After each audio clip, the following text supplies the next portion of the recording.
A'udzubillahi minasyaitonirrajim. Bismillahirrahmanirrahim. Robbi a'udzubika min hamazati sayatin wa a'udzubika robbi ayahdurun. Robbi srohli sodri wa yassirli amri wahlul 'uqdatam min lisani yafqahu qauli. Assalamualaikum warahmatullahi wabarakatuh.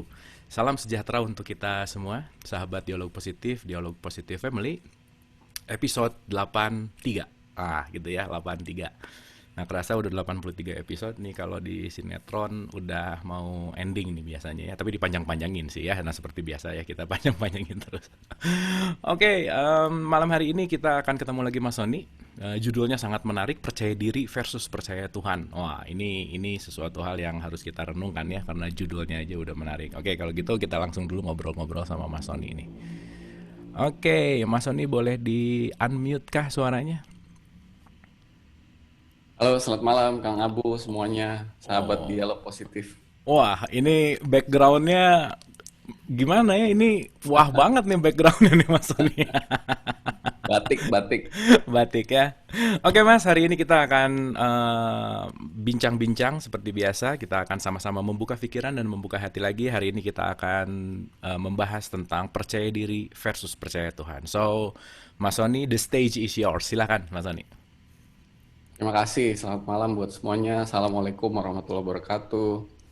Salam sejahtera buat kita semua. Semoga semua hatinya dalam keadaan yang bahagia dan selalu merasakan kasih sayang Tuhan setiap saat. Malam hari ini udah lama saya nggak di Dialog Positif. Jadi malam hari ini kita mau diskusi tentang PD versus PT ya Kang Abu ya. Hmm, Ya, PD versus PT. Jadi ini ada latar belakangnya karena saya ngelihat tuh teman-teman saya yang tadinya tuh orangnya pede gitu ya, pembawaannya baik gitu, terus kemudian sangat percaya diri, bicara percaya diri, dalam bisnis percaya diri, dalam segala hal percaya diri, begitu kena COVID kok jadi kehilangan kepercayaan diri. oh gitu ya. Dalam bisnis gila kayak udah kayak apa ya, kayak kehilangan kepercayaan diri aja gitu. Jadi kalau Oke. ditanya mau ngapain habis ini, bisnis apa, lalu mau ngapain, apa kegiatan apa, dia bilang udah I lost my confidence dengan Oke. adanya COVID ini gitu ya. Jadi self confidence-nya hilang gitu ya. Jadi apa kasihan juga. Jadi eh, nah ini padahal kan ya orangnya jadi apa? Jadi nggak berpikir positif seperti sebelumnya. Lalu saya kepikiran, wah ini harus dibahas nih tentang ini nih, tentang apa percaya diri ini nih kan gitu. Hmm. Um, ya jadi itu ya apa introduction-nya gitu ya. Nah kalau kita lihat nih kejadian yang seperti ini emang membuat banyak orang yang tadinya percaya diri jadi kehilangan percaya dirinya. Banyak orang, tapi nggak sampai minder ya, nggak sampai minder. Pintar. Oke. Minder tuh lain lagi ya. Mungkin kita bahas dulu minder sama percaya diri itu apa sih gitu kan ya. Hmm. Minder itu kan perasaan inferior kan. Perasaan inferior kalau misalnya ketemu orang yang lebih superior gitu. Jadi misalnya saya ada orang minder gitu ketemu orang yang misalnya lebih pinter, dianya lebih Hmm. bodoh, lalu dia minder gitu. Lah ada orang yang misalnya lebih lebih miskin ketemu orang lebih kaya dia minder. Ada orang yang lebih misalnya di kantor paling bawah ketemu bos yang paling tinggi gitu, jalan aja nunduk gitu minder gitu kan. Jadi perasaan-perasaan minder ini karena inferiority kompleks atau perasaan inferior dia terhadap orang lain gitu misalnya kan. Hmm. Nah, eh, masalahnya orang Indonesia tuh kebanyakan minder kali. Kalau Oke. saya lihat misalnya di forum internasional gitu, kalau disuruh bicara orang Indonesia pasti diem semua. Itu Kalau minder atau humble, Mas? kalau di mana di forum dunia gitu atau di forum yang banyak orang-orang asing gitu, kita orang yang bangsa yang dibilang tuh minder, pemalu gitu kan. Ya mungkin bangsa jajahan kayak gitu kali ya. Bang saja jahat. Belanda. Oke. Bahkan istilah minder itu kan dari Belanda ya, minder waarde apa kompleks gitu kan. Jadi dari Belanda. Jadi kita nih minder lah, bangsa-bangsa yang minder. Tapi itu minder ya. Jadi di satu sisi kita melihat orang yang lebih tinggi, lebih di atas, lebih tinggi itu bisa macam-macam ya. Bisa tadi ya bisa lebih berilmu, lebih kaya, lebih pengetahuannya lebih tinggi atau lebih ganteng misalnya gitu. Atau misalnya dia punya barang sesuatu kita nggak punya, itu kita minder. Oke. Tapi di sisi lain ada orang yang confidence, self confidence, itu sikap yang superior terhadap orang yang lebih inferior gitu loh. Jadi ketika dia lebih lebih kaya, lebih berilmu, lebih apa namanya, lebih jabatannya lebih tinggi, lalu mungkin usianya lebih dewasa, lebih tua gitu ya. Hmm. Lalu fisiknya lebih baik, lebih lebih ganteng, lebih cantik gitu, dia pede gitu kan, pede. Nah, jadi di satu sisi ada yang inferior, di satu sisi ada yang superior. Cuman menariknya nih sekarang di tengah COVID begini, orang-orang yang tadinya pede itu jadinya kehilangan rasa pedenya meskipun nggak sampai minder lah gitu ya. Oke. Gitu. Nah mungkin kita bahas dikit lah. Eh, Kenapa sih orang tuh bisa superior atau inferior gitu? Jadi itu kalau ya saya bukan psikolog sih ya, tapi ya kalau kita rasa-rasa gitu ya, itu karena ada sesuatu yang terasosiasi terhadap dirinya gitu. Hmm. Jadi misalnya seseorang ya tuh atau sumber dia pede lah. Misalnya tadi saya sebutkan ketika dia punya harta lebih banyak, asosiasinya dia tuh terhadap harta membuat dia tuh jadi lebih pede gitu. Atau misalnya dia punya ilmu lebih banyak, dia menganggap bahwa wah saya punya kemampuan untuk menyelesaikan masalah ini karena saya punya ilmunya gitu. Jadi lebih pede. Atau misalnya dia punya pengalaman, dia confident atau percaya diri menghadapi keadaan karena dia pernah mengalami pengalaman sebelumnya. Atau misalnya dia punya jabatan, wah saya orang menjabat jadi dia apa namanya bisa melakukan hal-hal tertentu di dalam kekuasaannya. Jadi dia terasosiasi terhadap sesuatu. Makanya ada istilah tuh you are not what you are, but what you are associated with. Jadi Hmm. kamu itu bukan kamu sebenarnya, kamu tuh apa yang diasosiasikan kepada kamu gitu. Yes, Ya, yes, jadi yes. kalau saya misalnya sekolah di sekolahan yang bagus gitu. Oh ya Sony yang sekolah di sana kan, misalnya Sony anak ini kan. Nah, jadi diasosiasikan dengan asosiasi itu saya merasa wah, saya ini pede gitu kan. Nah, jadi Oke. kadang-kadang tuh kita nggak kembali ke diri kita tapi terhadap hal-hal yang diasosiasikan terhadap kita bahwa apa sekolahnya atau apanya gitu ya. Nah, ini semua hal-hal yang terasosiasi terhadap diri kita yang membuat kita pede ini itu sayangnya adalah bisa hilang timbul gitu, ya kan? Hmm. Hmm. Nah, misalnya dalam kondisi COVID begini, orang-orang yang tadinya bisnisnya lagi atau lagi prospeknya lagi oke banget, tahu-tahu dihantam COVID gitu. Dia langsung loss gitu, langsung hilang, lost in space gitu. Hmm. Hmm. Hilang rasa rasa rasa PD-nya itu. Kalau ditanya gimana nih menghadapi ini, wah saya udah nggak tahu lagi. Karena dia nggak punya pengalaman, semuanya juga apa namanya sesuatu yang belum pernah dihadapi sebelumnya gitu. Atau saya juga melihat orang-orang yang punya jabatan misalnya dulu yang begitu udah nggak menjabat dia langsung jadi post power syndrome. Jadi ketemu orang aja Nggak nggak pede ya? pede Hmm. ya. Hmm. Jadi waktu ada jabatan sih dia pede banget gitu. Tapi begitu nggak ada jabatan dia langsung ketemu orang minder, nggak mau ketemu orang atau kayak gitu-gitu gitu. Atau misalnya ada orang yang saya tanya, kenapa sih lu beli mobil mahal kayak gitu tuh? Oh supaya gue percaya diri nih kalau ngedeal sama orang. Kalau gue Hmm. nggak pakai mobil ini di meeting nanti orang ngomong apa gitu kan tentang saya gitu.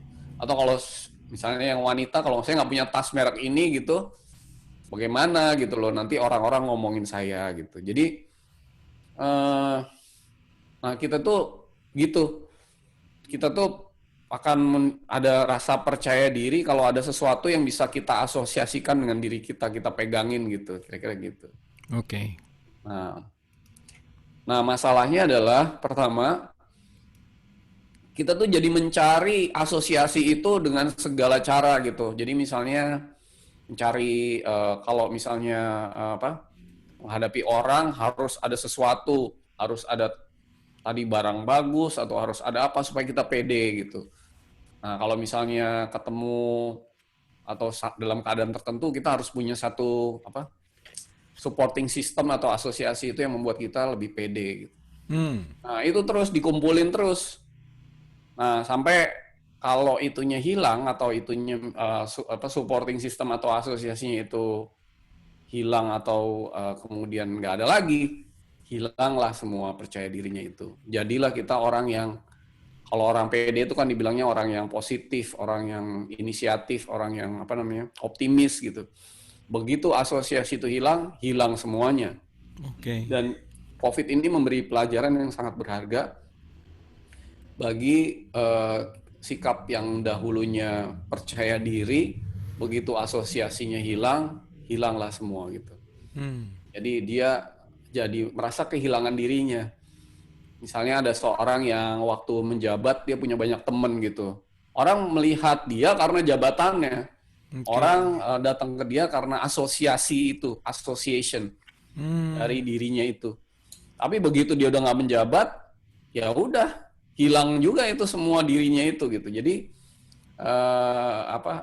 sifatnya benar-benar sangat fragile atau sangat lemah gitu loh. Hmm. Jadi dan itu kebanyakan begitu. Satu lagi misalnya kalau saya tanya misalnya kamu itu punya punya barang misalnya tas mahal gitu. Buat siapa sih sebenarnya? Hmm. Sebenarnya bukan buat dia loh, itu buat buat orang lain. Ya kan? Karena dia pengen diasosiasikan dengan itu supaya dia percaya diri. Jadilah dia tuh berusaha untuk menjaga itu supaya kepercayaan dirinya ada supaya dianggap orang lain. Kayak gitu-gitu. Jadi tuh um, menariknya semakin asosiasi itu kita bangun, semakin kita mengejar sesuatu yang sebenarnya sangat fragile. Begitu itu hilang, kita udah kehilangan yang disebut percaya diri. Diri itu hilang gitu. Oke. Ya merek juga begitu ya Mas ya. Kita Merek juga begitu. enggak Nah, kita lah ya, saya gitu ya. Kok iya, kita ya? Misalnya saya beli sesuatu yang bermerek ya jangan-jangan nyari asosiasi kekuatan di belakang merek untuk mempedekan diri gitu ya kira-kira ya. betul, betul. Hmm. Dan ini ditangkap banget sama orang bisnis kan, ditangkap banget Hmm. sama sama orang yang menjual barang gitu. Jadi eh, apa? em, akhirnya ya itu tadi, jadi suatu lingkaran yang saling mendukung, di mana begitu ada satu kejadian seperti ini, ya tuh tiba-tiba kolaps gitu. Tiba-tiba kita udah nggak perlu lagi barang merek karena kan kita di rumah terus kan, yang Hmm. jual itu jadi kolaps. Jadi ini sistemnya, the whole system nih bisa collapsing yang, dan orang tuh bisa bisa kehilangan rasa percaya dirinya gitu. Itu kira-kira. Nah, sekarang itu kira-kira ininya ya. Nah, sekarang kita bahas dari sisi spiritual gitu. Oke. Orang tuh ya kalau minder itu ya, itu sebenarnya sikap spiritualnya tuh jelek banget gitu, jelek sekali ya. Hmm. Ya, karena ketika dia minder, itu dia sebenarnya sedang menekan hatinya gitu. Hatinya tuh nggak lepas, ditekan hatinya. Hmm. Jadi misalnya hatinya mau bicara sesuatu, lalu dia di depan umum dia bilang ah nggak usah deh, saya nggak usah ngomong deh. Nah itu hatinya lagi mau ngomong tuh ketekan gitu. Oke. Nah itu jelek tuh. Kalau misalnya di depan umum dia nggak berani bicara, dia introvert, itu neken Hmm. hatinya. Hmm. Nggak bisa lepas mengungkapkan segala sesuatunya dengan sesuai dengan yang hatinya mau gitu. Oke. Tapi Jadi kalau kalau zooman nggak pakai video minder nggak Mas? jadi kalau Itu kamu tuh ada dialog positif, geng SMS daster. geng Nah, daster. itu. Beda antara minder sama geng daster ya, beda ya. Oke, lanjut Mas. Iya, jadi sikap minder, inferior, self esteem rendah atau introvert tuh sangat sangat menekan hati. Nah, sebenarnya ketika hatinya mau bicara, pikirannya mau keluar, itu harusnya diekspresikan. Nah, orang minder nggak bisa. Jadi di satu sisi orang minder tuh jelek sikap hatinya. Hmm. Tapi di sisi lain orang yang percaya diri atau confidence, apalagi yang over confidence ya, misalnya ya kalau pertemuan dia dominasi, kalau misalnya bicara dia pengen berdominasi, kalau misalnya ketemu orang yang lebih tinggi dia apa namanya, ketemu orang yang lebih inferior dia menekan dan sebagainya tuh juga di satu sisi secara spiritual kurang bagus sih gitu. Karena di satu sisi kalau tadi orang minder tuh dia menekan hatinya, kalau orang yang percaya diri itu spiritualnya salah arah gitu. Oke, jadi overnya juga salah arah juga gitu ya, minder juga hati tertekan gitu ya Mas ya? Iya, jadi Oke, oke. karena gini, karena orang terlalu percaya diri itu biasanya merendahkan orang, ya kadang-kadang gitu ya. Dia Yes. menganggap dirinya lebih tinggi daripada yang lain, dia kurang menghargai orang, sikapnya kepada sesama gitu kan. Menganggap orang rendah orang yang lebih inferior gitu dan sebagainya gitu. Nah, sikap percaya diri ini, confidence ini sebenarnya menjauhkan kita kepada Tuhan. Karena arah perjalanan spiritual kita di dalam sekolah kehidupan ini adalah sampai kepada kesadaran bahwa kita butuh Tuhan setiap saat gitu. Sementara orang percaya diri itu kecenderungannya dia nggak membutuhkan siapapun kecuali dirinya sendiri. Bahkan seringkali dia nggak memerlukan bantuan orang lain kan. Jadi dia biasanya sangat didasari oleh kekuatan dirinya sendiri gitu. Apakah itu dari ilmunya atau karena jabatannya atau karena apa namanya kekuasaannya dan sebagainya gitu. Nah ini menarik sih sebenarnya. Jadi kalau kita sadar seperti ini maka sebenarnya Islam itu kan jalan tengah ya. Nanti kapan ya mungkin di next dialog positif saya akan bahas nih Islam jalan tengah gitu kalau diundang sama Kang Abu lagi gitu. Oke. Diundang lah Mas, tenang aja Mas. Jadi selalu di jalan tengah. Jadi namanya tuh uh, umat wasaton atau wasatiyah kan atau di dalam Al-Baqarah juga disebut sholat wusto atau sholat yang terhubung kepada Tuhan selalu di jalan tengah. Nggak kiri, nggak kanan, tapi di tengah gitu.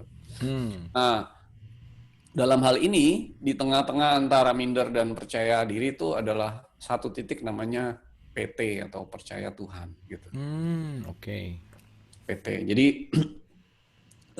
orang yang percaya kepada Tuhan itu dia tidak punya asosiasi apa-apa terhadap dirinya gitu. Jadi justru dia melepaskan semua asosiasi itu yang membuat kalau orang itu percaya diri kan tadi saya sebut jabatan, kekayaan, fisik, apa namanya ilmu, lalu barang mungkin gitu atau yang lain-lain. Justru orang yang PT di tengah tuh dia melepaskan dari semua asosiasi itu, dia nggak butuh itu semua gitu. Kalaupun dia punya tuh bukan karena dia butuh untuk membuat dirinya semakin percaya diri, ya punya aja, nggak ada rasa yang bikin misalnya kalau saya punya barang itu saya jadi lebih percaya diri gitu kira-kira. Nah ini orang yang PT atau disebut sebagai apa percaya Tuhan namanya istilahnya. Nah, hidup ini arah perjalanan spiritualnya tuh harusnya nggak semakin pede, tapi semakin PT gitu. Nah, jadi kalau kita PT itu sampai kepada kesadaran bahwa kita itu butuh Tuhan setiap saat gitu. Dalam segala hal, untuk hal apapun juga, dan untuk selama-lamanya gitu. Nah, hidup tuh arahnya harusnya ke sana. Jadi segala sesuatu tuh harus dibantu oleh Tuhan melalui kasih sayangnya. Waktu kita melakukan segala sesuatu, waktu kita bicara, waktu kita tuh melakukan aktivitas dalam segala hal. Jadi tidak mengandalkan kemampuan dirinya, tetapi memasrahkan dirinya untuk dibantu seutuhnya oleh kasih sayang Tuhan, kira-kira begitu. Oke. Nah, dan percaya bahwa apa yang Tuhan berikan itu pastilah yang terbaik dan terindah, dan Tuhan itu kan selalu bimbing kita setiap saat. Tapi ketika orang itu pede, ya Tuhan nggak bisa bantu kan ya. Hmm, Karena ya gitu. Jadi udah ngerasa bisa kali ya. rasa bisa betul. Jadi eh, orang yang PT ini dia nggak pernah minder ketemu orang, meskipun orang itu jauh lebih kaya, lebih powerful, fisiknya lebih bagus, lebih pinter, dia nggak pernah minder. Tapi juga nggak pernah apa namanya merendahkan orang-orang yang di bawah gitu. Jadi ya biasa aja gitu, nggak, karena ya dia nggak perlu asosiasi gitu kira-kira. Jadi di sama orang yang lebih tinggi pun ya biasa aja. Ketemu presiden juga nggak ada rasa deg-degannya, nggak ada rasa khawatirnya gitu. Tapi Hmm, ketemu orang yang di bawah juga nggak ada rasa, wah saya lebih superior dibandingin yang lain gitu. Makanya kemarin saya pernah bahas tentang segitiga sama kaki itu kan, sama kaki namanya. Sama kaki itu artinya sisi kakinya tuh sama. Jadi kita sama orang lain tuh semua sama gitu. Nggak ada yang lebih superior, nggak ada yang lebih inferior. Jadi sikap untuk superiority atau inferiority itu dipasrahkan juga. Jadi kita nggak perlu merasa lebih sama orang yang mungkin di bawah atau merasa lebih inferior dibanding orang yang di atas. Kita percaya aja sama Tuhan gitu.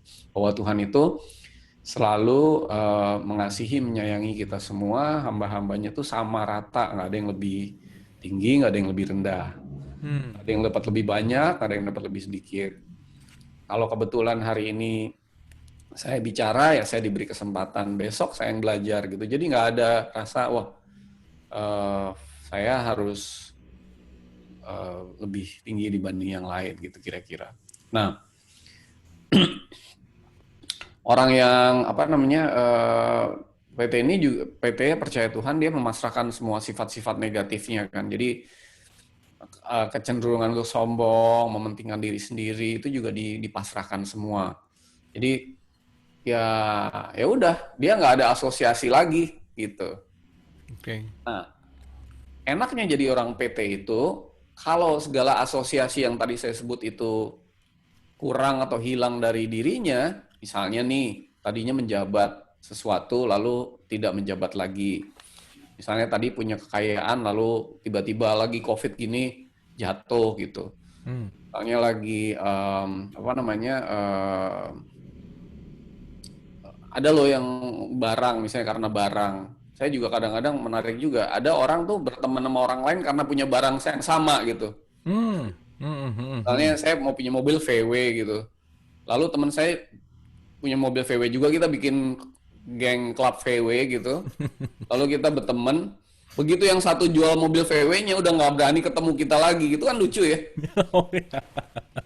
Iya, iya Jadi nggak benar. pede lagi gitu gara-gara nggak punya mobil yang sama untuk berteman lagi, say hi sama kita, kan gue udah jual mobilnya gitu. Jadi lucu banget sama orang-orang yang apa percaya diri untuk yang ditumbuhkan oleh suatu asosiasi terhadap sesuatu gitu. Hmm, Dan sebaliknya orang yang minder karena wah saya kan nggak pinter, saya kan nggak kaya, saya nggak ini ya. Jadi mindernya itu karena dia nggak punya asosiasi itu. hmm, Nah, ketika yang PD itu kehilangan asosiasi itu, dia berubah jadi kehilangan PD-nya atau malah jadi minder gitu. oke, Nah, minder dan PD ini jelek banget buat sikap hati oke. gitu. Tapi kalau dia pede karena dia tahu ada Tuhan gimana, Mas? Jadi pede nih karena ini ada Tuhan nih. Nah, gitu misalnya. Gimana kira-kira? Kalau dia ada Tuhan, dia pasti nggak pede sifatnya. Pasti dia apa-apa minta memohon bantuan kepada Tuhan. Nggak. Hmm, PD itu kan kepercayaan untuk melakukan diri segala sesuatu itu kan sendiri oke. gitu. Jadi ya kita jangan percaya diri gitu. Ya Tuhan aja Iya, iya, iya, oke. Nah, ini gitu. tadi ada yang private tiba-tiba langsung tapi nyambung banget gitu. Jadi aku sambungin ya. Bener sih. Oke, good. Good. Jadi percaya diri bukan percaya sorry, percaya Tuhan bukan percaya diri gitu. Nah, menariknya nih gini, orang-orang yang pede itu ya, begitu dia sakit atau tiba-tiba dijemput kematian, langsung dia hilang rasa percaya dirinya. Hmm. Karena karena dia selama ini bisa merasa melakukan segala sesuatu sendiri, begitu mau dijemput kematian atau sakit yang parah tuh dia udah nggak punya asosiasi lagi atau supporting system lagi untuk menghadapi itu karena nggak punya pengalaman, nggak punya apa gitu kan. Jadi eh, ya nggak bisa dia menghadapi sesuatu yang dia nggak punya supporting system itu, nggak punya asosiasi itu. Karena kan kalau orang udah sakit parah kan mau ngapain kan, udah nggak bisa ngapa-ngapain lagi gitu. Jadi ini yang repotnya begitu. Jadi kalau kita punya sifat percaya diri, segala sesuatu tuh bisa kita lakukan sendiri. Ada saat-saat di mana paling nggak waktu dijemput kematian tuh hilang semua PD-nya, lalu dia bingung gitu. Dia bingung, dia nggak apa namanya, nggak bisa menghadapi itu semua. Hmm. Nah makanya sebelum itu terjadi, hidup ini arahnya ya, arah spiritual itu adalah apapun yang kita lakukan itu hanya sampai kepada kesadaran bahwa kita tidak bisa hidup sedetik pun tanpa dibantu oleh kasih sayang Tuhan. Hmm. Oke. Sampai kepada kesadaran apapun yang kita lakukan hanya bisa mendapatkan yang terbaik atau terindah atau sempurna ketika dibantu kasih sayang Tuhan. Dan melepaskan semua klaim bahwa wah saya bisa melakukan ini, saya tahu gimana caranya, saya apa namanya sudah punya pengalaman untuk melakukan ini dan sebagainya gitu. Jadi kesadaran itu sampai ke sana. Karena kan nantinya kan tujuan hidup kan kembali kepada Tuhan kan. Hmm. Kembali kepada Tuhan itu kan ya berarti kita harus mengandalkan Tuhan. Nah sekarang misalnya gini, perjalanan kembali kepada Tuhan, wah saya pede bisa menempuh perjalanan kembali kepada Tuhan. Gimana caranya? Hmm. Kan hanya Tuhan yang bisa bawa kita sampai kepadanya. Jadi kalau hidup tuh nggak belajar untuk PT atau percaya Tuhan, dan kita mengembangkan sikap yang hanya pede aja, nah itu suatu saat nanti apa namanya akan menemui kesulitan ketika dia harus diperjalankan oleh Tuhan kembali kepada Tuhan gitu. Oke. Oke. Dan ya itu tadi diri ya namanya percaya diri. Diri itu harusnya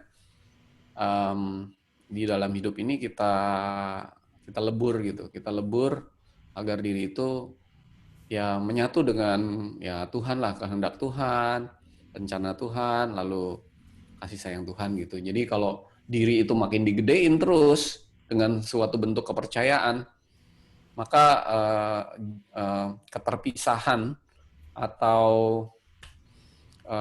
jarak antara kita sama Tuhan makin lama makin jauh gitu.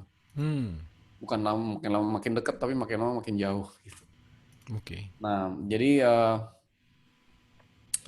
satu sikap yang sangat penting, tapi kayaknya kadang-kadang dianggap apa sederhana ya, tapi ini penting banget, yaitu kita selalu harusnya membutuhkan Tuhan setiap saat. Jangan sampai kita tuh merasa diri kita bisa, nah, gitu, Yes, yes, gitu yes. Kang Abu. Oke, oke. Poinnya. Oke, mungkin gini Mas, kita ke praktikalnya gini. Gimana supaya kita bisa selalu menyadari agar ada di PT tadi gitu, di wasaton tadi gitu, di tengah tadi. Apa sih poin yang krusial untuk kita bisa sadari? Ya gini, namanya kan percaya Tuhan ya. Percaya tuh kan ya pertama kali kita harus kenal dulu kan gitu. Hmm. Jadi kayak saya mau memasrahkan rumah saya yang saya tinggal ke, misalnya saya mau keluar negeri sama keluarga 6 bulan gitu, kan nggak mungkin saya percayakan rumah saya kepada kepada apa orang yang baru saya kenal kan. Jadi Hmm. orang baru lewat jalan pinggir jalan saya bilang ke dia untuk jagain rumah saya kan nggak mungkin. Jadi untuk bisa percaya saya harus apa namanya kenal. Untuk bisa pasrah saya harus apa namanya percaya, dan untuk bisa percaya saya harus kenal Tuhan dulu kan gitu. Hmm. Nah kalau kita udah mengenal Tuhan, nah berarti baru bisa mempercayakan yang tadinya diri itu diganti menjadi percaya kepada Tuhan. Nah caranya ya apa namanya itu harus dilatih terus menerus, selalu mengandalkan Tuhan. Makanya setiap setiap apa yang kita lakukan kan Nabi Muhammad mengajarkan untuk selalu diawali dengan Bismillah. Bismillah itu kan artinya dibantu kasih sayang Tuhan. Jadi tidak melakukannya sendirian, tapi selalu dibantu dan mengandalkan kasih sayang Tuhan gitu. Gitu. Jadi eh, harus ada kesadaran itu sih setiap saat gitu. Nah, ujung-ujungnya bukan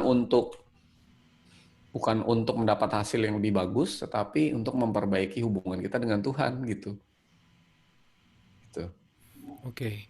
Jadi pada Ya. dasarnya ya itu tadi pelatihan pengulangan itu penting sekali untuk kita mengembalikan kepada kesadaran gitu ya intinya gitu.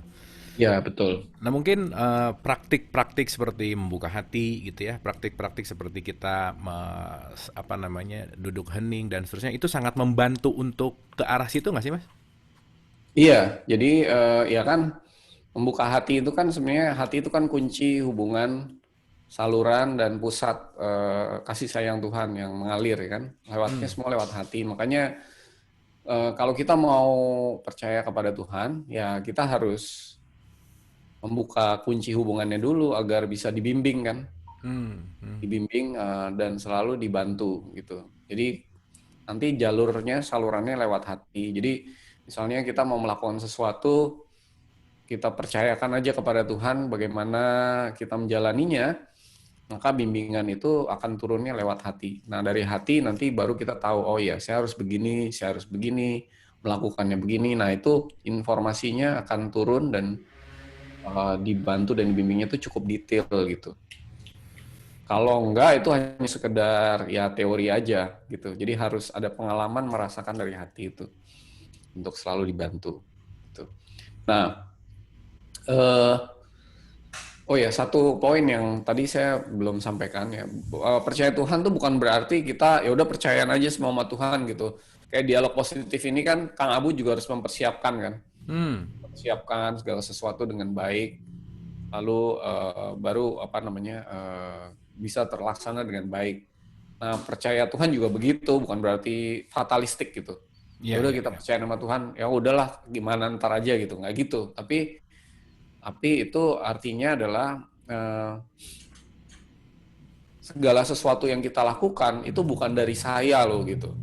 Hmm. Tapi ini semua hanya karena dibantu kasih sayang Tuhan aja terjadi gitu. Oke. Nah, jadi begitu nanti ada hasil yang bagus, kita tidak mengklaim itu karena saya tuh, karena gue gitu. Tapi Hmm. semua itu hanya karena kasih sayang Tuhan yang terjadi. Kalau tanpa kasih sayang Tuhan, saya nggak bisa apa-apa gitu, kira-kira gitu. Ya itu kalau sikap kita terus-menerus begitu, hubungan sama Tuhan tuh makin lama makin membaik. Dan itu sebenarnya tujuan hidup kita gitu. Oke, dan ini juga di chat banyak sekali yang mengatakan PD itu penting dan seterusnya. Mungkin harus agak lebih didetailkan gini. Orang yang percaya Tuhan, PD-nya levelnya beda gitulah kira-kira. Dia tidak merasa ada, bukan berarti si PD-nya hilang gitu, bukan berarti nggak harus punya percaya diri gitulah kira-kira. Mungkin Mas Soni ini agak sedikit ada kaitannya dengan tidak mengapa-ngapa gitu. Boleh agak sedikit dijelasin nggak tentang itu, Mas Soni? Oh, oke, sebentar. Ini tampaknya ada. Tar, tar, tar. Sorry, sorry, sorry.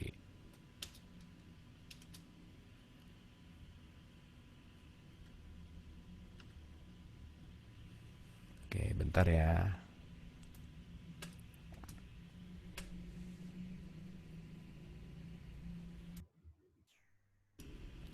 Oke, sorry Mas Soni, tadi agak crash di sininya. Oke, sekarang dengar suara saya Mas Soni? Dengar, dengar, Ah, dengar sorry ya. tadi pasti Mas Soni jadi ngomong sendiri, sorry, sorry. Sorry, sorry. Oke, oke. Oke, boleh sedikit diulang tentang tidak mengapa-ngapa tadi, Mas? Sorry, sorry, silakan. Jadi Tuhan itu kan punya, oke sedikit aja ya. Tuhan itu kan punya sifat ya, punya kehendak. Tapi ada satu hal yang di dalam bahasa Arab tuh af'al. Hmm. Af'al itu artinya perbuatan gitu. Jadi misalnya ini bolpen ya. Bolpen ini bisa pindah dari sini ke sini. Itu bukan karena bolpen yang bergerak, tapi karena digerakkan oleh tangan saya gitu. Hmm. Nah, orang yang tidak mengapa-ngapa itu sampai dia itu begini kayak bolpen ini. bergerak dari sini ke sini pun bukan dia yang menggerakkan, tapi digerakkan sama tangan ini. Oke. Nah, Oke. itu dalam banget sih. Ini namanya af'alullah. Af'alullah tuh artinya semuanya tuh Allah yang melakukan, kita tuh hanya berserah diri aja gitu. Nah, ini pasti yang terbaik sebenarnya. Tapi ya hidup ini mungkin ya kita sampai kepada kesadaran bahwa semua ini yang melakukan af'alullah itu sangat-sangat dalam gitu. Kira-kira. Tapi ya moving dari PD kepada PT itu udah cukup bagus. Lama-lama kalau hatinya udah terbuka semakin dalam, ya lama-lama yang tadi saya cerita af'allah, jadi tidak mengapa-ngapa, hanya Tuhan lah yang melakukan gitu kira-kira. Oke, oke, oke. Ya berarti kan ya itu harus making clear juga karena ini ada yang bertanya gini Mas Eni, apakah kita tidak usah berusaha hanya mengandalkan bagaimana Tuhan berikan kepada kita gitu. Nah, mungkin agak lebih didetailkan sedikit Mas, ini ada yang masih tanya. Ya, jadi bukan berarti kita nggak berusaha, tetapi ketika kita berusaha, kita tuh tidak melakukannya sendirian lah, kira-kira begitu. Jadi kita memasrahkan seluruh segala-galanya itu, dari mulai niatnya, prosesnya sampai hasilnya itu semuanya dipasrahkan kepada Tuhan dan dibantu oleh kasih sayang Tuhan. Nah, dengan begitu maka apa yang Tuhan hendak berikan lewat suatu proses, mulai dari niat sampai dengan proses sampai dengan hasil itu akan terjadi. Nah, baik dari hasilnya diberikan atau mungkin pelajarannya atau hikmah dari sebuah proses itu akan diberikan sesuai dengan kehendak Tuhan. Sehingga kesadaran bisa kita terima, dan ketika melakukan proses dari mulai niat, proses sampai hasil itu sikap hati kita makin membaik kepada Tuhan gitu. Nah, itu yang lebih penting dibandingin proses hasil atau satu siklus prosesnya itu, yaitu sikap hati yang lebih baik gitu. Jadi bukan berarti tidak berusaha, justru kalau tidak berusaha namanya putus asa kan. Jadi orang pasrah sama orang putus asa itu kan dua hal yang berbeda ya. Kalau orang putus asa itu ya dia berpasrah dari kasih sayang Tuhan. Tapi kalau orang pasrah itu artinya sudah ya dari awal, dari niat sampai dengan selesai, ya semuanya dipasrahkan aja prosesnya. Ketika dia melakukan sesuatu pun dibantu oleh kasih sayang Tuhan. Dia nggak mempunyai sifat pede lagi, tapi ya percaya Tuhan. Tuhan pasti beri segalanya yang terbaik. Dan ternyata ketika kita melakukannya dengan pede, itu emosi negatif dalam bentuk sombong atau mementingkan diri sendirinya udah nggak, ya, terminimalisasi sekali. Dan yang kedua adalah kita melakukan segala-galanya itu jadi ringan gitu. Oke. Dan kita tuh nggak dipengaruhi oleh asosiasi itu tadi. Jadi kalaupun misalnya yang lain-lain tuh nggak ada, sikap emosi kita tuh sama aja gitu, nggak terpengaruh. Jadi secara psikologis tuh lebih baik sih kalau menurut saya orangnya dalam prosesnya. Nah, ini teruji banget waktu COVID begini. Ya. Kelihatan banget orang yang tadinya pede gitu langsung drop gitu kan. Tapi orang-orang yang saya lihat yang wah udah sikap pasrah berserahnya bagus, percaya Tuhannya bagus, ya dia menghadapinya dengan santai-santai aja gitu.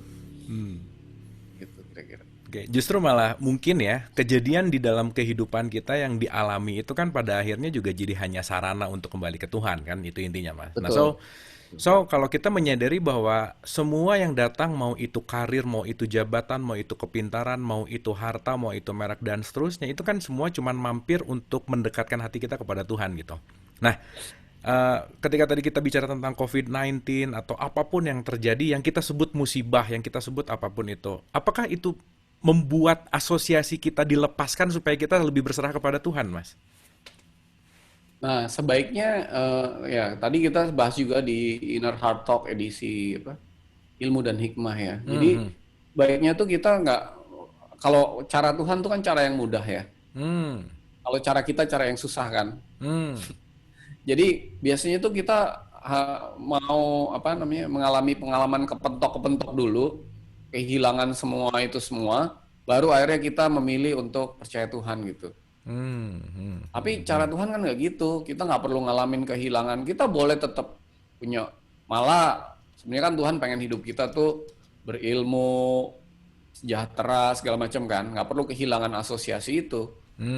tapi sikap di dalamnya itu dari awal udah nggak butuh itu semua untuk bisa menatap hidup dengan lebih lebih apa namanya lebih baik. Dia hanya percaya kepada Tuhan aja, mau ini ada mau enggak mau apa tetap posisi sikap hidupnya begitu. Nah Oke. itu nggak up and down juga. Jadi kalau ketemu orang lebih inferior dia nggak jadi mendangak begini, ketemu orang di atas nggak jadi lebih nunduk, biasa aja gitu, datar gitu. Hmm, Gitu. hmm, Jadi hmm, hmm. menghadapi apa-apa kalau kayak gitu tuh keputusannya apa-apanya tuh jadi lebih jernih gitu. Oke, Gitu. Jadi oke. itu sikap di dalam. Jadi jangan menunggu kita kepentok dulu kehilangan asosiasi baru kita percaya kepada Tuhan. Iya benar. Ya, jadi Tapi kan yang umumnya terjadi itu kadang-kadang perlu kejeduk dulu untuk sadar punya kepala. Itu umum ya, umum gitu. Tapi mudah-mudahan kita udah mulai lebih menyadari lagi bahwa nggak perlu nunggu dulu terperosok untuk kita bisa sadar bahwa kita salah jalan gitulah kira-kira dalam tanda petik gitu. iya. Oke, Mas Soni, menarik Kita sekali nih. kadang-kadang gini ya. Kita tuh kadang-kadang memilih Tuhan di saat tidak punya pilihan lain. Bener. Nggak dijadiin first option gitu ya, nggak jadi top of Iya, mind. betul. Kalau ini udah nggak bisa, ini udah nggak bisa, ya udah Tuhan aja deh gitu. Nanti Tuhan Iya ngebantu, gitu. balik lagi ke sini. Ya udahlah. Begitu udah kena COVID, kehilangan semuanya, baru dia percaya Tuhan gitu. Padahal harusnya kita memilih Tuhan di saat punya sejuta pilihan lain. Alright, begitu memilih Tuhan di saat kita punya sejuta pilihan lain, nah itu yang benar-benar Itu PT yang paling berarti benar. ya. Ya. Nggak percaya Tuhan. Oke, sahabat Yola Pocong, boleh tepuk tangan dulu dong buat Mbak Sony ya, seru nih ya. Ini memudahkan kita mengerti tentang asosiasi gitu karena ya balik lagi ya, kita tuh diasosiasikan dengan apa yang kita punya, nama kita, sekolahnya di mana dan seterusnya. Tanpa itu semua rasanya kita jadi telanjang gitu. Tanpa itu semua rasanya kita jadi ya itu tadi ya, nggak punya gairah lah dalam tanda petik gitu. Nah, makanya mudah-mudahan kita sadari bahwa kemelekatan terhadap asosiasi itu akan membawa kita semakin bisa menderita lah dalam tanda petik karena asosiasi itu semuanya pasti expired gitu. Oke, sepertinya kita sudah apa namanya bisa untuk langsung diskusi tanya jawab gitu. Kita akan Bentar ya. Kang Abu. Oh Jadi ya, ini saya ada tambahan sedikit. Jadi kadang-kadang kita tuh asosiasi asosiasi itu kan syarat ya. ya. Jadi artinya juga bisa syarat. Jadi saya akan bahagia kalau saya dapat ini gitu. Saya akan Hmm, percaya diri kalau saya punya ini. Saya akan hmm. begini kalau begitu. Saya akan begini kalau begitu. Nah, begini begitunya itu kan akan tadi kita bahas akan hilang atau apa. Nah, ini harusnya dirubah menjadi saya bahagia tanpa itu semua gitu. Saya akan percaya kepada Tuhan tanpa semua asosiasi. Jadi apa namanya syarat-syarat itu sudah waktunya kita pasrahkan untuk diurus sama kasih sayang Tuhan untuk kita bisa bisa mengalami itu tanpa embel-embel kira-kira gitu. Jadi Oke. percaya mah percaya aja, confident confident aja, tapi nggak perlu self confidence gitu kira-kira. Iya, iya. Oke, Percaya jadi Tuhan aja. mudah-mudahan tidak salah dimengerti bahwa bukan berarti nggak percaya diri, bukan gitu. Tapi percaya diri atas kesadaran ada Tuhan di situ gitu. Jadi karena gini, ini ada satu statement yang menanyakan gini, Mas.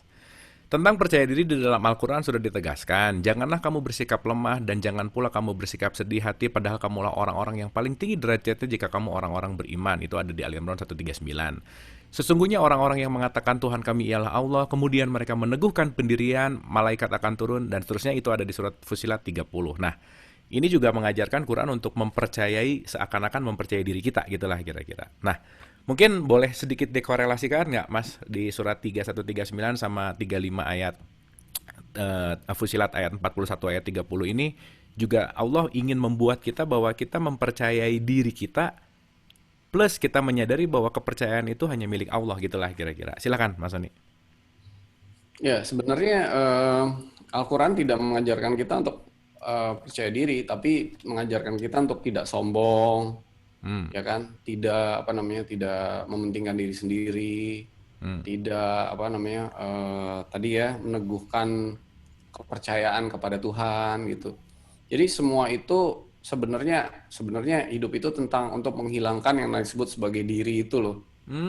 Ya. Nah, jadi kalau udah bicara tentang diri itu artinya ya diri. Jadi eh, ada unsur apa ya memisahkan antara kita sama Tuhan gitu. Ini diri saya gitu. Jadi Jadi itu salah satu unsurnya itu untuk menghilangkan itu. Jadi makanya kita perlu belajar untuk melepas satu persatu. Nah, salah satunya lewat supaya mengubah yang namanya percaya diri itu jadi percaya Tuhan. Jadi kita jangan, kita tuh kan diri kita tuh bisa apa sih gitu loh. Tahu apa Hmm, sih?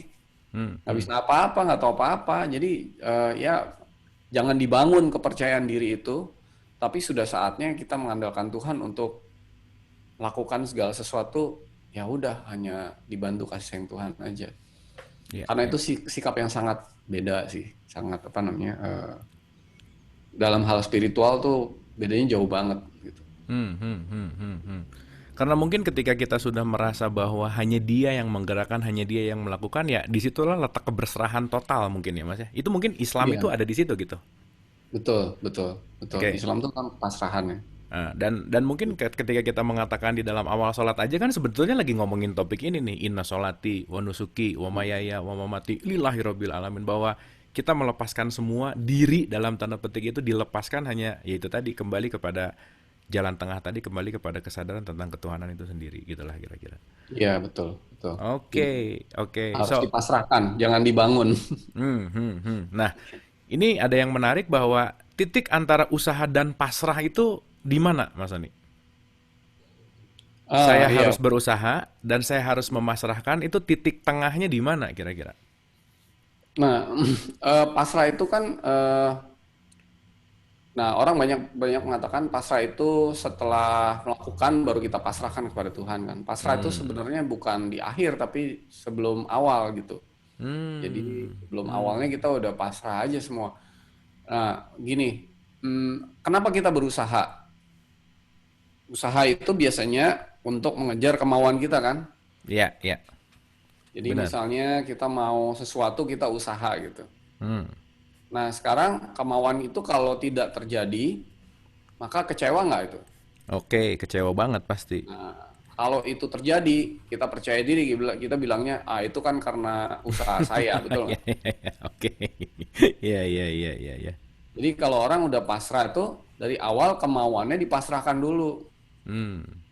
Kemauannya dipasrahkan dulu, lalu dia mengatakan bahwa ya udah kemauan saya pasrahkan, biarlah kehendak Tuhan yang terjadi gitu. Hmm. Nah, ketika menjalankannya juga seperti itu. Saya ini bukan bukan menjalankan karena saya, tapi saya dibantu oleh kasih sayang Tuhan aja malah menjalankan ini. Dengan sebaik-baiknya dong kalau dibantu kasih sayang Tuhan kan, bener nggak? Hmm. Hmm. Hmm. Hmm. Hmm. Hmm. Bukan berarti ya asal-asalnya, karena artinya kan kegiatan itu kan, aktivitas itu kan ibadah ya kan. Buat Hmm. ibadah tuh artinya kan persembahan kepada Tuhan. Hmm. Nah, kalau segala sesuatu itu kita mengandalkan kasih sayang Tuhan dan sebagai ibadah, sebagai persembahan kepada Tuhan, ya harus kita melakukan upaya yang terbaik gitu kan. Hmm. Hmm. Nah, baru kemudian nanti hasilnya pun kita pasrahkan kepada Tuhan.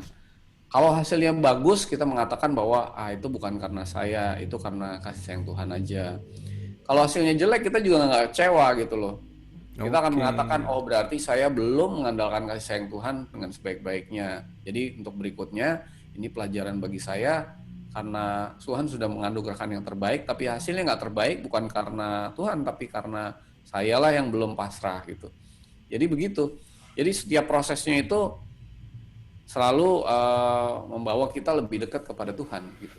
Lebih butuh kepada Tuhan. Oke. Oke. Itu Nah, itu kalau orang tadi teman saya ngeliat teman saya yang tadinya pede banget, itu lain lagi. Dia pede banget gitu. Sebelum COVID itu, wah kalau bisnis, kalau bikin deal tuh kayaknya, wah gue pasti bisa, apa siapa gitu. Begitu sukses, wah karena saya gitu kan. Hmm. Hmm. Lalu Hmm. Hmm. kemudian, tapi begitu nggak dapat ininya, lalu dia kecewa gitu. Nah itu setiap prosesnya yang menjauhkan dia dari Tuhan kan gitu. Oke. Karena begitu dia punya emosi negatif dalam bentuk sombong, akhirnya nanti kecewa karena sikap percaya dirinya itu menjauhkan diri dari Tuhan. Nah, itu yang perlu kita sadari lah kira-kira gitu. Oke, nah pertanyaannya adalah, emang kita bisa melepaskan asosiasi itu gitu Mas? Atau si asosiasi itu harus dipasrahkan juga? Apa gimana tuh? Kemelekatan lah, kita bicara kemelekatan. Ya, secara secara realitanya asosiasi itu kan boleh berada di samping kita, boleh kita miliki, tetapi tidak kita pergunakan untuk membuat kita semakin percaya diri misalnya. Hmm. Tidak kita pergunakan untuk membuat kita bersikap berbeda terhadap orang yang lebih inferior. Hmm. Ya, kita pergunakan untuk yang lain-lain ya. Asosiasi itu ya sekedar sarana aja, Oke. nggak perlu melekat, nggak perlu di apa namanya di ya sekedar sarana. Jadi nggak akan membuat kita menjadi apa eh, orang yang berbeda. Karena misalnya saya melihat beberapa orang yang ya orang gitu ya yang dulu misalnya teman kuliah begitu dia dapat jabatan langsung berubah gitu misalnya kan. Hmm. Itu Hmm. menarik kan? Hmm. Hmm. Hmm. Dulunya Hmm. waktu kuliah tuh kayaknya orangnya biasa aja gitu. Begitu dia jadi Ja- direktur, jadi langsung gitu ya. berubah orangnya gitu. Jadi Iya, iya. asosiasi itu bisa merubah orang loh. Iya, iya, iya, benar Mas. Bisa Benar Mas. merubah orang. Ya Benar, ini benar, benar. berbahaya nih Benar, gitu. benar, benar, benar, benar. Ya, ya makanya kan kalau kita mengacu bahwa salah satu asosiasi juga ilmu, betul nggak Mas? Iya betul. Ketika kita banyak belajar, ngerasa tahu, banyak belajar, ngerasa tahu. Nah, jadi akhirnya juga itu yang akan benar-benar membatasi kita dengan orang lain karena pengetahuan kita, gitulah kira-kira. Dan Hmm. oke, saya baru baru Dan kalau orang udah ya. berilmu, dia asosiasinya berilmu, dia kecenderungannya udah merasa pintar, dia nggak mau dengerin orang lain kan, biasanya. Hmm. Hmm. Nah, Hmm. Hmm. padahal kita udah bicara refleksi hubungan kita kepada sesama. Hubungan kita kepada sesama adalah refleksi hubungan kita kepada Tuhan kan. Nah, itu nggak akan lupa sih Mas, benar. Nah, Benar, jadi benar, ketika benar. orang itu merasa berilmu, asosiasinya kepada ilmu, lalu dia tidak mau mendengar orang lain, bagaimana dia mau mendengarkan Tuhan? Hmm. Iya. Itu refleksi gitu. Itu keren sih. Dengerin orang lain nggak bisa gimana mau dengerin Tuhan ya, benar-benar. Iya, betul. Jadi Oke. asosiasi itu harus dipasrahkan. Jadi kita jangan apa, ya itu tadi lah. Percaya Eh, Tuhan aja lah udah gitu. Oke, Mas ini ada pertanyaan private. Oh, sebelum ke private ada satu pertanyaan bahwa bagaimana kita yakin Tuhan menyayangi kita gitu. Itu gimana yakinnya gitu loh, Mas. Itu nggak bisa dibicarakan, nggak bisa di apa ya, nggak bisa dibahas nggak akan pernah bisa. Itu hanya bisa dirasakan. Hmm. Ya. Jadi kalau nanti teman-teman atau apa atau yang sudah mengalami hatinya udah mulai kebuka, baru bisa merasakan kasih sayang Tuhan masuk tuh, dia baru bisa rasa, oh selama ini konsep saya Tuhan mengasihi saya tuh cuman segini gitu. Hmm. Padahal begitu saya rasakan sendiri itu segini gitu. Nah segini aja udah nggak cukup tangan saya ini. Harusnya ini lebih lagi gitu. Tapi kalau pakai konsep ya cuman segini aja yang pakai teori itu. Jadi harus semua itu harus dirasakan. Ya. Nah dirasakan ini harus mengalami. Mengalami ini nggak boleh diwakilkan gitu. Harus mengalami Iyalah. sendiri. Nggak boleh diwakilkan ya. Jadi tentang perasaan. Kalau udah orang merasakan kasih sayang Tuhan, mendiskusikannya tuh udah jadi nggak relevan lagi karena udah rasa gitu. Tapi kan itu nggak bisa dijelaskan ke orang lain. Jadi ya orang lain baiknya diajak merasakan aja gitu. Hmm. Hmm. Hmm. Hmm. Hmm. Karena ini semua nanti tentang perasaan ya, bukan tentang definisi gitu. Kira-kira gitu. Ya, gimana mau mendefinisikan Tuhan ya, Mas ya? Kasih sayang Tuhan nggak bisa. Nggak bisa. Oke, keren Mas jawabannya. Mudah-mudahan terjawab ya. Ini ada yang nanya private Mas, pertanyaannya cukup unik gitu ya. Mudah-mudahan kita bisa bahas sedikit di sini gitu. Mau numpang tanya, kalau ateis dengan ilmu yang super duper gimana Tuhannya? Artinya dia tidak punya asosiasi apapun. Nah, ini ada yang bertanya tentang satu statement yang ateis bahwa dia tidak percaya sama Tuhan gitu. Gimana pandangan Mas Soni? Saya beberapa kali mengisi pengajian atau pemahaman di orang kelompok yang banyak orang ateisnya gitu. Hmm. Kalau kita bicara dengan orang yang ateis, itu kalau kita bicara pakai argumentasi, itu boleh dibilang percuma lah kita mau menjelaskan bahwa Tuhan itu ada dan sebagainya. Jadi Hmm. ateis itu meskipun otaknya mereka itu tidak percaya kepada Tuhan, tapi di hati yang terdalamnya pasti ada rasa rindu kepada Tuhan gitu. Hmm. Nah, Oke. jadi lebih baik orang seperti itu diajak untuk senyum manis lepas dan sentuh hatinya. Hmm. dan kita doakan semoga kasih sayang Tuhan bantu hatinya, lalu dia bisa merasakan itu. Nah, kalau udah dirasakan dia akan mulai apa ya? Mulai bingung biasanya, apa ini yang saya rasakan. Nah, lalu kita baru mungkin menjelaskan bahwa itu yang dimaksud kasih sayang Tuhan gitu. Jadi Yes, orang yes. yang tidak percaya Tuhan sama sekali pun itu hanya sekedar di otak. Kalau di hatinya pasti, karena hati itu kan alat komunikasi kan dengan Tuhan kan. Hmm, hmm, Kalau hmm. dia mau membuka hatinya aja, maka segala yang di konsep di otaknya itu akan apa ya, akan meleleh atau ya dengan hatinya yang diliputi kasih sayang Tuhan itu gitu. Ya, ya. Dan mungkin juga nama Tuhan adalah asosiasi, betul nggak Mas? Karena ketika kita Betul. berbicara satu nama, keluar udah jadi nama, keluar jadi angka, jadi numerik, jadi huruf, itu kan sudah asosiasi gitu. Mungkin ada pandangan bahwa bisa dikatakan nama jadi Tuhan lah, atau true source lah, atau apapun itu, dan mungkin juga itu bagian dari asosiasi itu sendiri gitu Mas. Kira-kira gimana Mas Ani? Iya betul. Nama itu kan jadi orang-orang ini kadang-kadang dia nggak percaya Tuhan karena dia diajarkan Tuhan dengan konsep tertentu kan. Kayak ada istilah Tuhan yang kita ciptakan sama Tuhan yang menciptakan kita gitu kan. Iya, iya, iya, iya, Jadi iya. orang itu mungkin nggak percaya dengan Tuhan yang kita ciptakan dengan cara kita ajarkan kepada dia. Karena dia melihat kok orang bertuhan kelakuannya seperti itu gitu. Akhirnya Oke. dia nggak percaya kepada Tuhannya. Padahal sebenarnya ketika dia merasakan sendiri betapa besarnya kasih sayang Tuhan di hatinya, dan dia bisa asal dia bersedia aja untuk sentuh hati dan merasakan itu, maka hatinya akan tersentuh gitu. Hmm, hmm, hmm. Jadi nggak ada orang yang se mengaku ateis seperti apapun, tapi kalau dia bersedia untuk dibuka, maka kasih sayang Tuhan akan ini apa namanya dirasakan di hatinya. Gitu. Oke, oke, menarik sekali ya. Jadi ya itu tadi ya, berbicara tentang Tuhan tuh ya memang keluarnya hanya kata Tuhan gitu, tapi itu balik lagi ke dalam rasa gitulah intisarinya. Karena Ya balik betul. lagi, itu menarik sih Mas tadi kalimat bahwa Tuhan tuh ada dua gitu. Satu Tuhan yang menciptakan kita, yang kedua adalah Tuhan yang kita ciptakan. Nah, jangan-jangan selama ini yang disembah adalah Tuhan yang kita ciptakan sendiri gitu. Dan itu menjadi asosiasi gitu ya. Wah, panjang Ya, ceritanya. jadi asosiasi juga. Oke. Oke. Nah, menarik lagi Mas. Berarti kan kalau kita sekarang mau melihat dari ruang hidup gitu ya, lingkup hidup dari awal sampai apapun itu kan mau kembali kepada Tuhan gitulah kira-kira. Nah, so kesadaran apakah yang terpenting tentang pelepasan asosiasi gitu ya, tentang kita dibantu kasih sayang Tuhan. Kira-kira apa sih yang harus benar-benar kita sadari dalam hidup gitu Mas? Apa sih yang benar-benar harus kita pegang dalam hidup tuh practical way-nya gimana kira-kira Mas Ani? Tadi kan istilah you are not what you are, but what you are associated with. Jadi kamu itu bukan kamu, tapi apa yang diasosiasikan kepada kamu. Dan kita itu butuh asosiasi itu, membangun asosiasi itu, pede karena asosiasi yang ada itu, lalu orang lain pun melihat kita dari asosiasi itu gitu. Hmm, hmm. Jadi kita semakin lama tuh semakin butuh terhadap asosiasi itu tuh.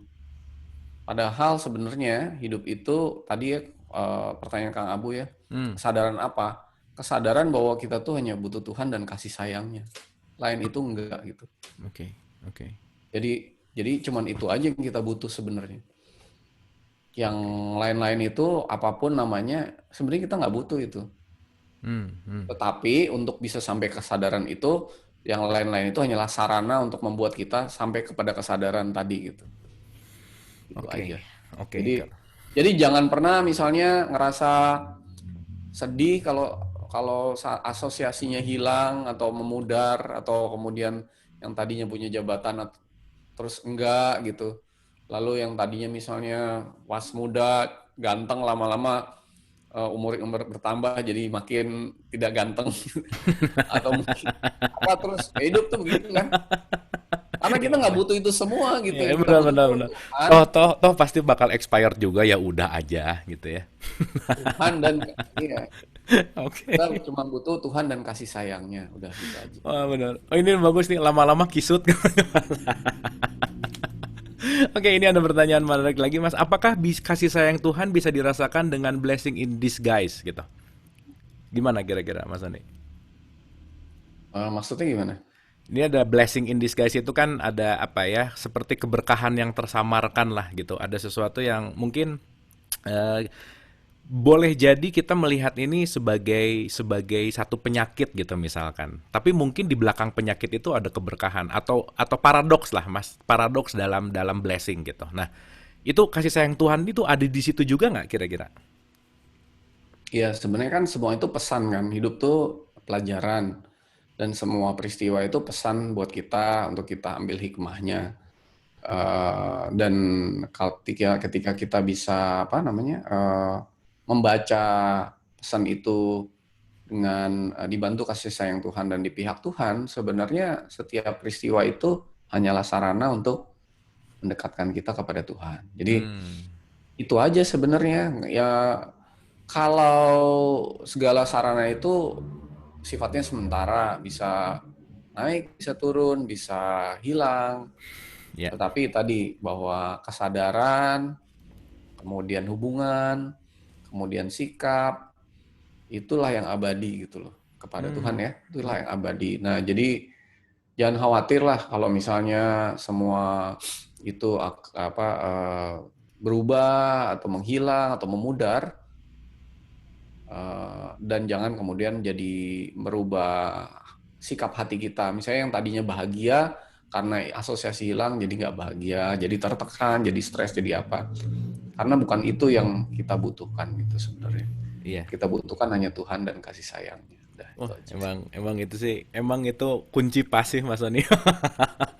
Itu udah nggak bisa kemana-mana sih. Cuman yang menarik dari pertanyaan tadi tentang blessing in disguise itu adalah kita kadang-kadang melihat dengan ukuran kita yang sempit gitu.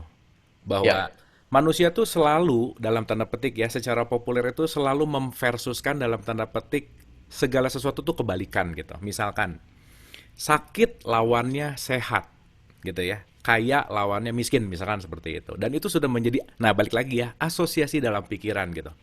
Tapi kita lupa bahwa sakit itu bagian dari sehat pun sebaliknya gitu. Maka ketika kita menyadari di PT tadi sudah tidak ada perbedaan antara sakit dan sehat, sudah tidak ada perbedaan antara lucky dan unlucky, karena kita sadar bahwa semuanya dihadirkan karena itu bagian dari skenario-nya Tuhan untuk kita, itulah kira-kira.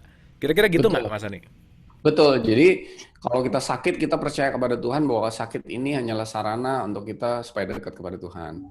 Kalau Hmm, kita sehat, sehat ini sarana juga. Jadi ya udah percaya aja sama Tuhan. Apapun yang diberikan itulah yang terbaik. Tetapi di dalam melangkah kita perlu bertanya, kita perlu dibimbing, kita perlu dibantu, kita perlu pokoknya mengandalkan aja kasih sayang Tuhan itu. Jadi supaya kita tuh melangkahnya nggak salah, terus melakukannya nggak salah. Jadi ketika segala sesuatu itu terjadi nggak yang terbaik, nah berarti itu introspeksi lagi. Berarti kita kurang kurang mengandalkan gitu. Jadi lihatlah dari perspektif itulah gitu, bukan dari perspektif ya kita yang sempit itu gitu. iya, iya, iya. Ya Betul. gitu, kira-kira Nah, begitu. ada kesadaran sang sutradara dan ada kesadaran aktornya gitu. Karena ya itu tadi ya, begitu kita meluaskan kesadaran sutradara ya, kita lihat segala sesuatu tuh ya hanya realitas gitu ya, tanpa penilaian. Dan penilaian itu datang dari penilaian itu datang dari asosiasi kita. Oke. Iya. Apakah semua orang bisa merasakan kasih sayang Tuhan atau hanya yang dapat hidayah saja? Gimana nih, Mas Soni? Hidayah itu kan artinya hadiah, ya kan? Hmm, Hadiah, hadiah itu artinya semua itu adalah pemberian, ya kan? yes. Nah, jadi sebenarnya pertanyaan pertama, ada nggak sih orang yang nggak diberi gitu? Hmm, hmm, Nah, gini aja pertanyaannya. Apakah Tuhan itu maha pengasih? hmm, Kalau maha pengasih itu ada nggak yang nggak dikasih gitu? hmm, Nggak ada kan? Nah, apakah Tuhan itu maha penyayang? Yang maha penyayang. Apakah Tuhan itu selalu mau bantu kita? hmm. Pertanyaannya apa? Jawabannya, nah, jawab aja pakai hati. Kapan? Kapan Tuhan mau bantu kita? Iya benar Mas. Ah, Lalu pertanyaan lagi, apakah Tuhan selalu memberikan yang terbaik dan terindah? hmm, Pertanyaan kan. Lalu pertanyaan lagi, mengapa yang terbaik atau terindah itu belum kita terima? Nah, jadi apakah kita perlu meminta untuk diberi hadiah itu? Hmm. Nah, itu pertanyaan. Ini pertanyaan banyak kan. Eh, jadi kalau belum diberi yang terbaik, itu salah Tuhan apa salah kita? Udah diberi atau belum? Nah, itu dia. Jadi semua itu salahnya itu di sini gitu. Hmm. Bukan belum diberi. Jadi nggak ada orang yang nggak diberi hidayah tuh nggak ada. Hmm. Nggak ada yang nggak diberi petunjuk tuh nggak ada. Semua dikasih. Masalahnya kita tuh terlalu sibuk sama ya sibuk sama macam-macam termasuk sama diri kita sendiri gitu. Jadi kita nggak dapet itu gitu. Oke, mungkin ini bisa ada statement Mayasya di dalam Quran, Mas Sony. Mungkin ada kaitannya ke situ dan kita udah bahas gitu. Mungkin sedikit aja, Mas, karena kan kalau mau detail bisa nonton di channel di episode sebelumnya. Nah, kalimat Mayasya gitu ya, kalimat yang dikehendaki itu apa sih sebenarnya maknanya, Mas? Nah, dikehendaki itu mayyasha itu kan artinya dikehendaki. Artinya tuh ada mayyasha, ada mayyusha. Mayyasha tuh artinya apa namanya? Sebenarnya lebih ke menghendaki. Kalau mayyusha itu dikehendaki. Jadi satu pasif yang satu aktif gitu. Hmm. Nah, artinya gini, sebenarnya semua orang tuh dikehendaki, ya kan? Semua orang dikehendaki, tetapi eh, tergantung dari kebersediaan orang itu untuk mendapatkan kehendak Tuhan atau enggak. Jadi nggak ada orang yang nggak dikehendaki, semuanya dikehendaki. Tetapi kalau dia nggak mau menerima kehendak Tuhan, maka dia tidak dipaksa, kira-kira begitu. Hmm. Jadi eh, ada dua belah pihak. Di satu sisi Tuhan sudah memberikan kehendak ke dia, tetapi di sisi lain dia itu harus juga memiliki kehendak untuk dikehendaki itu. Nah, dikehendaki ini menarik karena dikehendaki ini bukan berarti saya mau mendapatkan kehendak Tuhan. Kalau udah ada maunya, ada keinginannya, justru itu membatasi kehendak Tuhan. Hmm. Atau misalnya saya nggak mau dikehendaki Tuhan, itu juga membuat dia berpaling dari Tuhan, jadinya nggak dikehendaki. Jadi adanya mau itu membatasi, nggak mau juga membatasi. Makanya Hmm. tadi Islam tuh jalan tengah. Oke. Jalan tengah tuh artinya ya mau tapi apa ya namanya bersedia itu bersedia. Jadi eh, eh, dia tahu kehendak Tuhan dan dia bilang kepada Tuhan, iya Tuhan bersedia menerima segala kehendakmu tanpa ada kemauan saya sendiri gitu. Kira-kira gitu. Oke, Mas, thank you Nah ya. itu Jadi diomonginnya enak tapi dikerjainnya PR banget. PR banget ya. Tapi ketika udah sampai di titik di mana saya bersedia artinya mau menerima kehendak Tuhan tanpa kemauan saya sendiri itu wah itu langsung bes gitu langsung apa terjadi gitu. Yes, yes, yes. Emang kuncinya semua di jalan tengah sih ya. Oke, oke, oke. Nah, ini langsung ada penanya langsung nih. Silakan, Bu Intan. Wah, kalau Bu Intan nanya, aku udah siap-siap diem ah. Selamat malam. Assalamualaikum Mas Sony. Waalaikumsalam Mbak Intan. Belum apa-apa, saya udah ketawa aja dari tadi nih. Saya ada dua pertanyaan Mas Sony. Pertama itu, Sorry Mbak Intan. ya, Dulu kalau saya nonton TV tuh nonton Mbak Intan karena nggak ada TV lain. ledek ya. Dulu tuh, TVRI ya. dulu tuh kapan, Mas Sony? Sebelum Dulu Pak. setelah kamu lahir, kamu masih umur berapa gitu deh, Abu? Oh, gitu. 89. 89. Unyil, masih nonton Unyil nggak? Iya, masih nonton Unyil ya. Oh ya. Oke. Oke. Jadi saya ada dua pertanyaan nih Mas Sony. Pertama, Indonesia, negara kita tercinta ini kan terbentuk dari satu budaya ya. Di mana budayanya itu dari awal saya udah belajar itu feudalism. Feudal, ya kan? Ya, oke. Kita punya ada atasan, ada bawahan gitu ya. Jadi kalau orang udah jadi direktur, kalau ketemu satpam, kalau dibilang selamat pagi nggak boleh nyaut, cuman gitu kan. Itu baru keren tuh. Kalau masih nyaut dia belum merasa jadi bos. Oke. Kan gitu ya. Dan itu banyak sekali teman-teman saya atau siapa yang seperti itu ya. Mungkin saya juga begitu, saya nggak tahu. Tapi karena kita memang sudah terbiasa. Nah itu agak susah ya.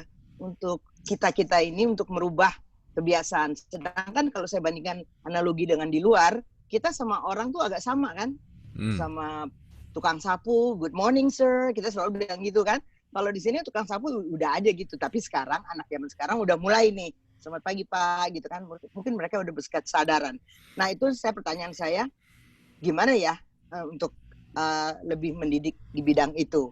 Oke. Itu yang pertama. Yang kedua, kita nih sudah bersyukur, kita sudah surrender. Islam dalam arti sifatnya itu surrender. Dan terus kita mesti gimana ya? Kalau kita tetap berdoa, bagaimana cara yang baik untuk berdoa kepada Tuhan? Seolah-olah kita nggak minta, nggak sombong, tapi ya minta gitu loh. Terima kasih. Oke, ini pertanyaan keduanya keren sih. Sebenarnya ini ngarep gitu Bu, ya, ngarep.com. Oke, thank you Bu Intan.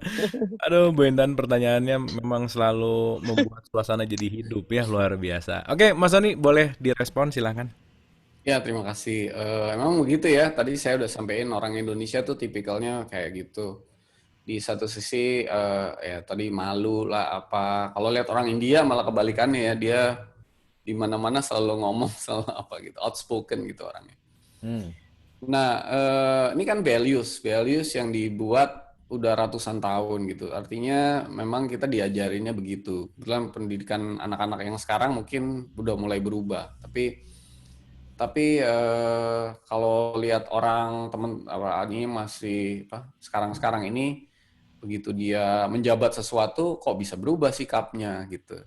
Nah, tadi saya sampaikan basicnya adalah sikap kita kepada sesama adalah refleksi sikap kita kepada Tuhan. Jadi begitu kita baru dapat jabatan misalnya jadi direktur aja, sikap kita berubah kepada tukang sapu, ya itulah sikap kita kepada Tuhan gitu loh. Nah, makanya PD itu bahaya loh karena tadi asosiasi itu. Nah, lalu kedua yang sebenarnya ini jawabannya sama nih dua-duanya nih adalah merubah kebiasaan ya judulnya. Jadi merubah kebiasaan yang tadi feodalisme di pertanyaan pertama, yang kedua adalah merubah kebiasaan dalam berdoa.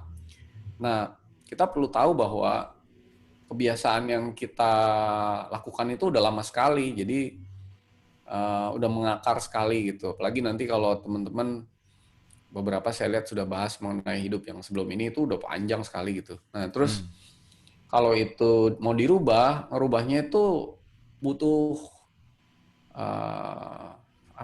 waktu dan effort yang luar biasa gitu. Susah sekali ngerubah itu.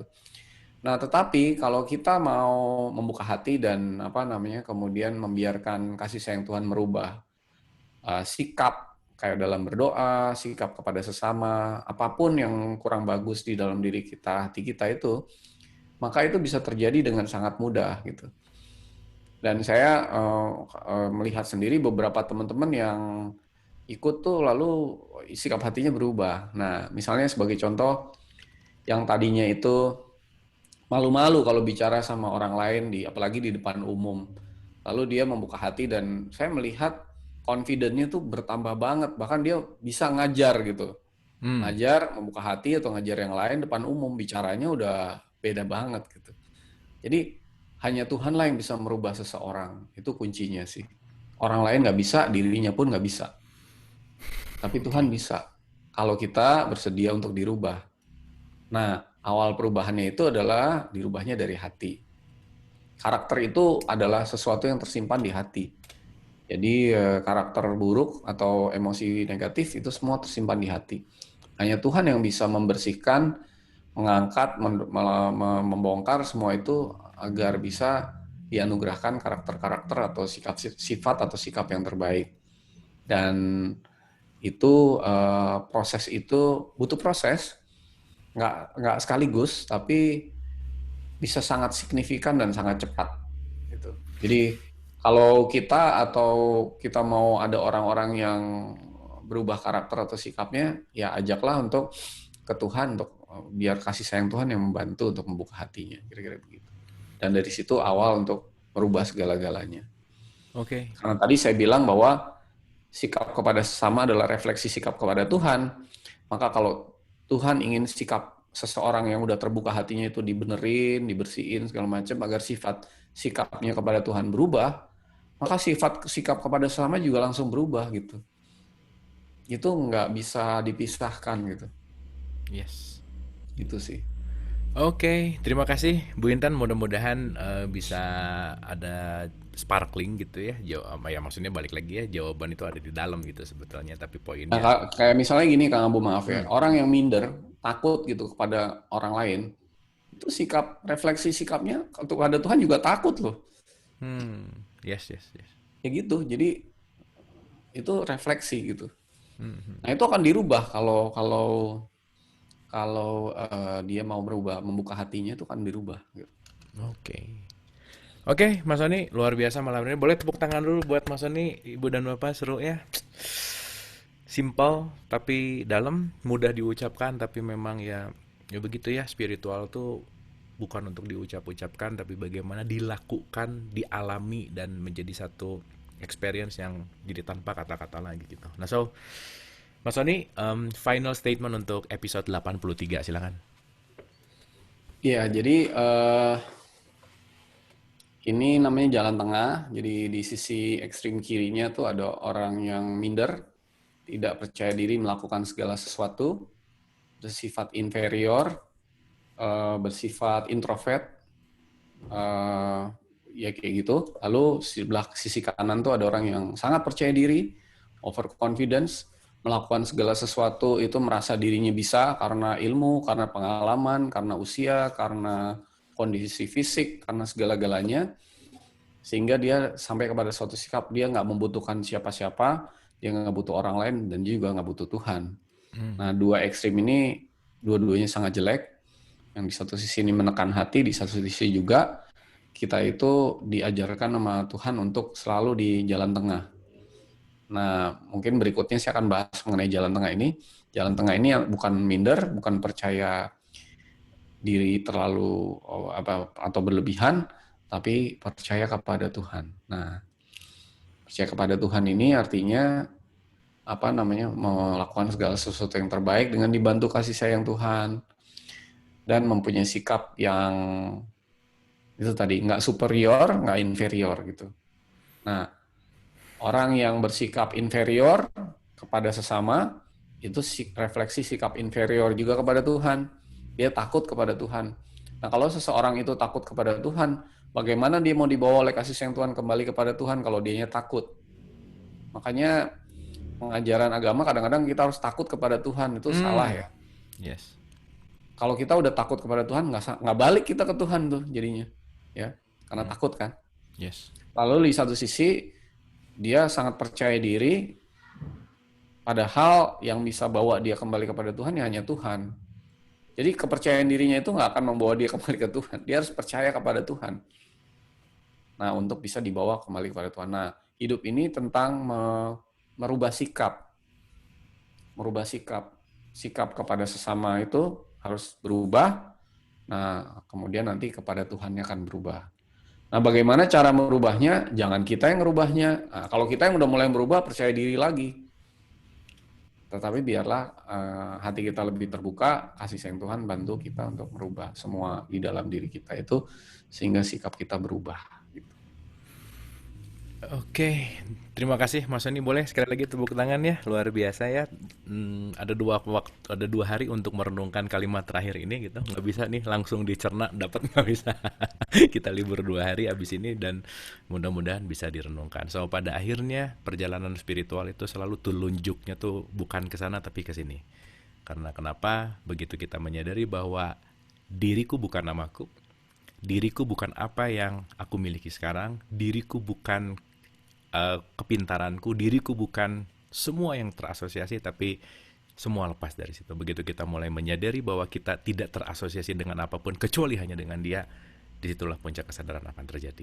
Terima kasih, mohon maaf lahir dan batin. Wabillahi taufiq wal hidayah. Assalamualaikum warahmatullahi wabarakatuh.